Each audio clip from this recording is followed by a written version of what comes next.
We'll see what this Utah team can actually do, getting rid of that senior citizen off the team. They can really focus on some really this new quarterback. They can. Greetings and salutations, and welcome to the Odd Coaches Podcast preview of the Big 12 in anticipation of the 2025 college football season. I am your host, Dr. Keith Adams, and on today's show, we're going to go through all the teams in the Big 12. Segment 1, top-tier teams. Segment 2, second-tier teams. And Segment 3, let's see who's playing for bowls, championships. And just remember, fans, the Odd Coaches Podcast is entering its 4th season of covering college football from pillar to post and post to pillar. And we like to talk about things strictly for entertainment purposes only, as we cater to the casual fan. So with us today, Captain for Life, Will Cotton is here. Will, we're going to Big 12 country. How you feeling about that, sir? Yawn, but let's do it. Also with us in this mode, our Texas correspondent, Robert Abney. Robert, we are in your area of the country for the Big 12 preview. So happy to have you. How are you doing, sir? Hey, this is Big 12 country, so Baylor's an hour up the road. Let's go. All right. So, let's Kansas State. So Kansas State, under Chris Klieman, have been very good. They should continue to be very good. They have a veteran roster. They have a good schedule, and they should be able to get to the title game. 2, Arizona State was one of the biggest stories. Kenny Dillingham follows the CKA model, and I actually now like him based upon an interview he did. He said you need to focus on retention over recruiting. And years ago, as I did a presentation at Ohio State about recruiting today's athlete, Kenny is dead on. So I'm watching Arizona State and in a different light, because he did say what we've actually preached to folks. And 3, Texas Tech spent a lot of money. So Will, because I'm going to give Robert some extra time because Texas Tech has invested. Out of these top 3 teams, anybody catch your eye more than someone else? Not really. I think Kansas State has a chip on their shoulder. The last couple of years have been kind of rough. They went to the championship game and got their butts whooped thoroughly.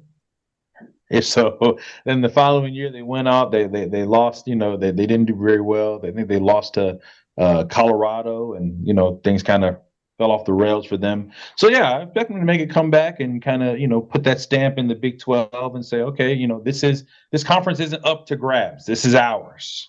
With no more Texas and no Oklahoma, Kansas State has opportunity to really hold on to the Big 12 and really make it their pathway to the college football playoff moving forward. So they really need to take advantage of that, and just I think they're ready for that in this season.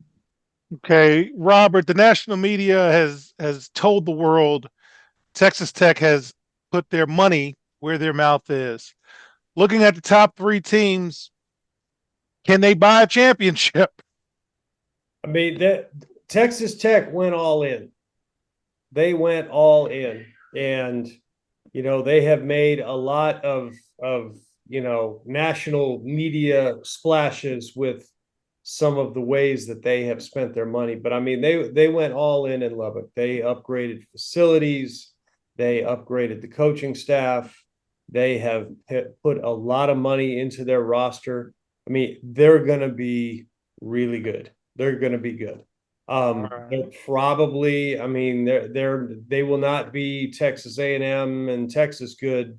Well, maybe A&M good. I don't know if they'll be Texas good, but they're going to be. I think they can win the Big 12. Yeah. One thing I really like about Big 12 is that their head coach is a guy named Joey McGuire. And he was a high school coach in Texas for a long time before he got hired at Texas Tech. And I mean, he is a big culture guy. And so he spends a lot of time on that in Lubbock. And one of the things he does is he goes out and he does the recruiting, and he has coordinators stay in Lubbock and work with the guys, developing schemes, building stuff out, because he needs those guys to have a intimate relationship with the players, so so that they know what they're, so that they know so that the coordinators know what they have, the kids know what to expect. I can see Texas Tech winning the Big 12 very easily. All right. So 4, we got Iowa State. Shout out to Kevin Monroe, friend of the show. Big season last year. I had 11 wins, ranked in the top 15 in the nation. So goody for them. We've got Baylor. After a 2-4 start, they returned. They've got a favorable home schedule and 12 returning starters. And Utah, they were the preseason favorite. They did have a quarterback who was quite experienced, we'll say, but they're probably going to take a step back. Again, Will, any thoughts about 4, 5, or 6 before we allow some extended talk with the Bears of Baylor with Robert? Well, at least they got rid of Cam Rising, so they can, we'll see what this Utah team can actually do, getting rid of that senior citizen off the team. They can really focus on some really this new quarterback. They can run some different packages. That gets you a little excited. They're still a good team. I mean, they had a rough season last year, but normally, I mean, they have a good team. So hopefully a change of the guard will be good for Utah. So let's keep an eye out on them, and that they don't have a senior citizen under center anymore. All right, Robert, out of that next tier team, anybody catch your eye? And is it the Baylor Bears? Oh, I'm going to talk about Baylor. I mean, because like I said, they're an hour up the road. Dave Aranda, if they don't go on that 6-game winning streak last year, he probably gets fired. So he probably saved his job. He's also a real big culture guy. They do a really nice job up there. He calls the defense for Baylor. He's done that since he's been there, I think. So the big thing for them is they've got to find a pass rush. Last year their pass rush wasn't very good. So in the transfer portal, that's really what they focused on. They brought in a bunch of defensive guys. I think they're definitely a step below the top tier. But I also think that they can very easily win 8 games and get back to where they were. They get Arizona State at home, and they go to SMU on September 6th early on. So those 2 games will tell you a little bit about Baylor. All right, so 7 is Kansas, and Lance Leopold had his window to leave, so I think he's just going to stay at Kansas, and I hope they take care of this guy because he made Kansas relevant. I don't know how well they're going to do this coming year, but again, that guy's done a really, really good job. And then 8, we're going to give it right back to Robert. They tell me TCU's run at the end of the year, winning 6 out of their final 7, provides that optimism that they can reach the higher heights of the Big 12. Robert, close us out. Any thoughts on Kansas or TCU? TCU, I mean, it's a little easier to recruit to Fort Worth than it is to Waco. I mean, I'll give them that. They've been really up and down, and it would have been hard for them to stay at national championship game level. But they crashed pretty hard last year. They have a pretty good quarterback room. So they should be okay. But they've got to, they're going to have to step it up. Again, they got SMU at home on the 20th. And they're at Kansas State this year. So those are the challenges that they have. I think that one thing that's really going to help them is they have, their quarterback is pretty good, threw for almost 4,000 yards last year. they'll be okay. Again, a little step down from Baylor, I think. All right. So, fans, in segment 2, we'll talk about the second tier teams in the Big 12. And their commissioner said they're the deepest conference in the country. We'll debate that. We'll be right back on the Odd Coaches Podcast. Hi, everyone. I'm Dr. Keith Adams, and for years, I've witnessed the struggles student athletes face on how to truly balance the demands of academics and athletics. It's a question that I have dedicated my life to answering. That's why I wrote Finding the Balance, my personal journey to academic and athletic success. It's more than just a book. It is my personal journey, and it is filled with hard-earned lessons from decades as a coach, educator, and now president of the CKA Safe Project. Inside, you will find practical advice, real-life stories, and a clear roadmap to help student athletes, coaches, and parents navigate the complex world of balancing sports and education. And now I am thrilled to bring this message to a wider audience as a proud member of the Cascade Sports Network. We're partnering to amplify these crucial conversations about student athlete success. I believe every student athlete deserves the opportunity to reach their full potential, both on and off the court and the field. You can purchase your copy directly from our website at www.ckasafeproject.org. Join me and the Cascade Sports Network as we work together to help every student athlete succeed. Welcome back to the Odd Coaches Podcast in segment 2, second tier team, and we're going to pause at the first one because BYU was supposed to be a top tier team, but something happened on the way to the season, and now they have a quarterback hole to fill. Robert, do you know anything about that situation? Because I'm just asking. I just know the quarterback withdrew for the school because of a violation of school policy, but that's supposed to like really impact how good that team's going to be. Well, I mean, they were 11-2, and he was a key to that success. And he left, and interestingly, went to Baylor. So is that out? Because again, I That know he withdrew, yeah, and he was looking for a school. I thought he went to Baylor, which is going to be. I completely forgot to bring that up. That's going to be interesting because they're bringing. I mean, Baylor's quarterback is back, and he played pretty well last year. I don't want to mess with that chemistry. If he winds up at Baylor, I mean that could be interesting. Okay. All I know is that BYU does have a very strict, code of Conduct.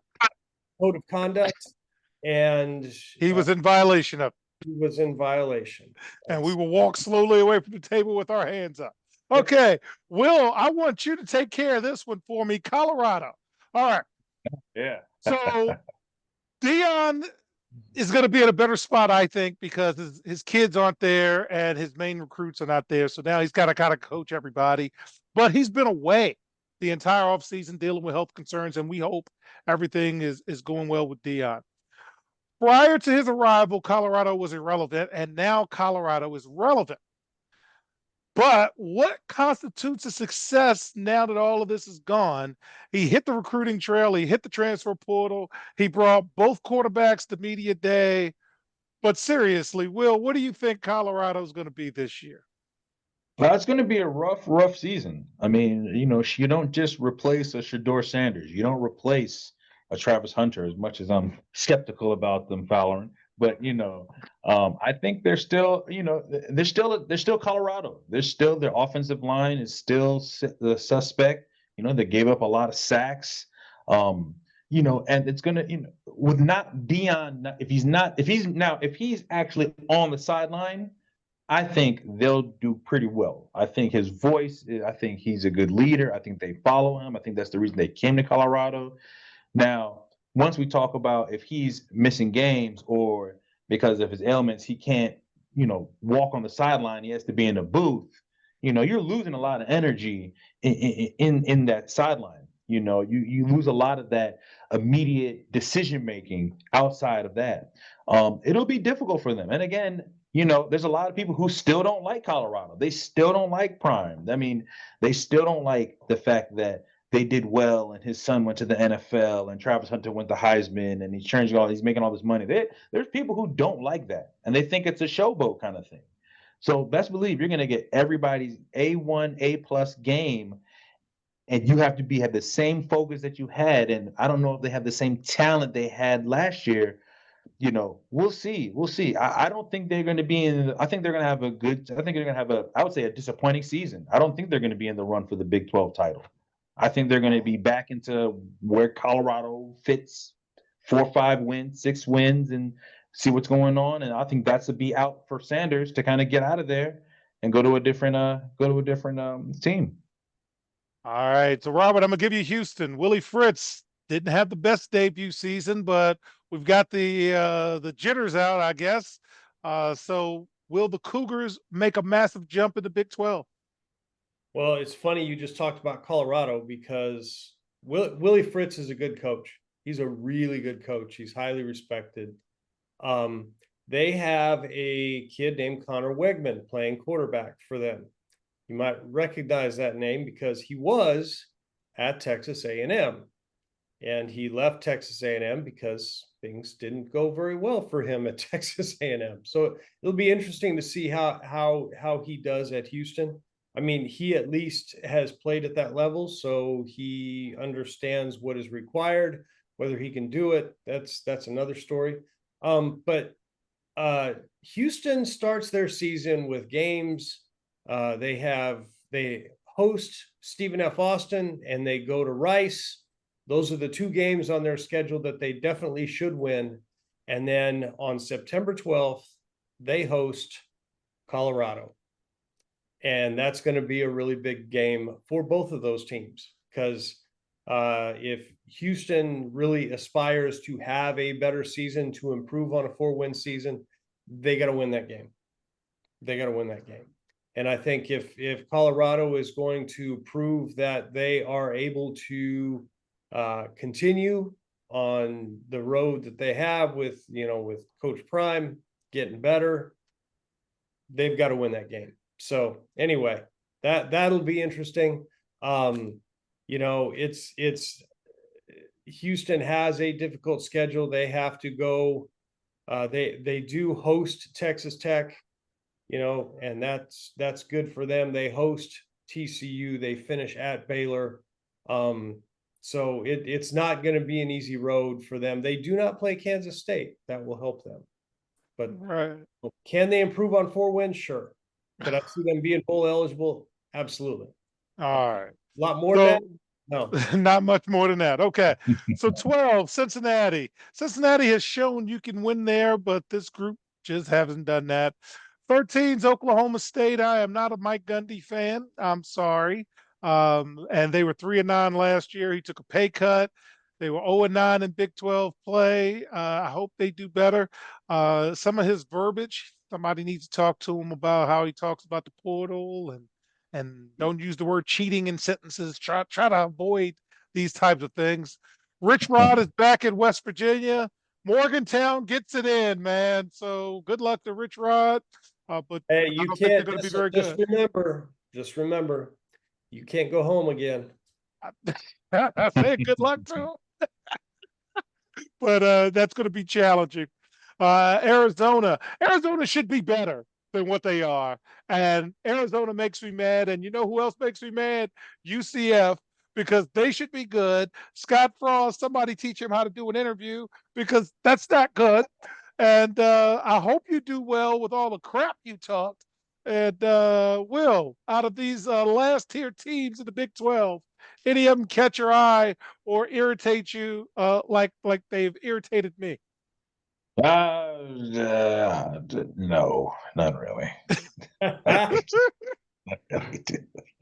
All right, Robert, any of the last tier teams in the Big 12 catch your eye? I agree with you. UCF should be good. They got every conceivable advantage you want. But they should be good, but they're not, and they won't be. All right. Maybe later, but not right now. Yeah, again, Scott, bad promo. Don't Nebraska look, say what you want about Nebraska, but they care about their team. And they supported you and you stunk. So instead of saying, you know what, I didn't do a good job. I didn't do well. You called it a bad job. No, they picked wrong. Not you. They Yeah. picked wrong. So I get very heated about when you get an opportunity and sometimes it doesn't work, and it's okay if it doesn't work. Hey, Yeah. not every gig has worked for me, and I've worked for really, really smart, good people, and sometimes it just doesn't work. But when you throw people under the bus who've treated you and your family with nothing but class and respect, yeah, good luck to that. And I might take the under just out of spite. But again, it's only $5. So with this, that in segment 3, we'll talk bowl eligible teams and any potential national champions. We'll find out. Be right back on the iCoaches Podcast. Hi, everyone. Dr. Keith Adams here. And for over 30 years, I've dedicated my life to helping student athletes succeed, not just on the fields and the courts, but in the classroom and beyond. And that's why I founded the CKA Save Project. The CKA Save Project understands that finding the balance between academics and athletics is crucial for long-term success.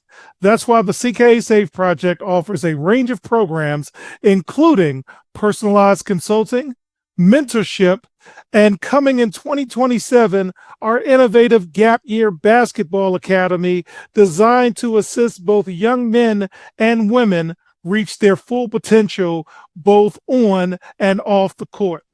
I'm incredibly excited to announce that the CK Save Project is now partnering with the Cascade Sports Network. This partnership will allow us the opportunity to amplify our message and reach even more student athletes through the Odd Coaches podcast and other exciting initiatives. Join the CKA Save Project and the Cascade Sports Network as we empower the next generation of student athletes. Visit CKA on the web at www.ckasaveproject.org to learn more. Let's work together to find the balance and help unlock your potential. Welcome back to the Odd Coaches Podcast in segment 3. Bowl eligible teams from the Big 12. So here's my rundown. Arizona, Oklahoma State better make a bowl. UCF, you better make a bowl. You talk all that trash. BYU, good luck with that. Cincinnati, Colorado, TCU, Baylor, Iowa State, Kansas, Utah, Arizona State, K-State, and Texas Tech. Reason why I have so many teams, you only got to win 6 games, and Robert told you about some of them cupcakes that are coming to town for Houston and several of those other folks. Will, any team that I should have left out or any team I should have added to the bowl mix for the Big 12? I think you can. I think you can get You can get rid of Colorado. I don't think they're going to. Oh, they gotta win 6 games. Will, I don't know. right? I don't know. That's a lot of talent you lose, and you can't lose those kind of guys and think you're going to win as much. And they only won like 9 or 9 games or anything like 9 or something like that. I don't know. I don't think so. And that's probably it. I'm gonna say Arizona's gonna disappoint everybody, and they're not gonna Come make on, it. man. They're a state school. Okay. Robert, was I over generous with the Big 12? Anybody you would take out or add in? Yes, you were over generous. I don't think Arizona, Oklahoma State, or UCF. I don't think any of those guys will be bowl eligible. I think Houston will be bowl eligible. I'll say that. All right. See ya. I'd take those 3 guys out, put Houston in. Okay. CFP teams, Texas Tech and Kansas State. Will, do you think the Big 12 can get 2 in? No, I think they get 1. That's the one.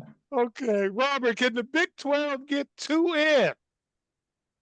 One, Texas Tech. Texas Tech. Okay. And is there a national champion coming out of Big 12? Will Cotton, is there somebody who's going to win the Natty in the Big 12?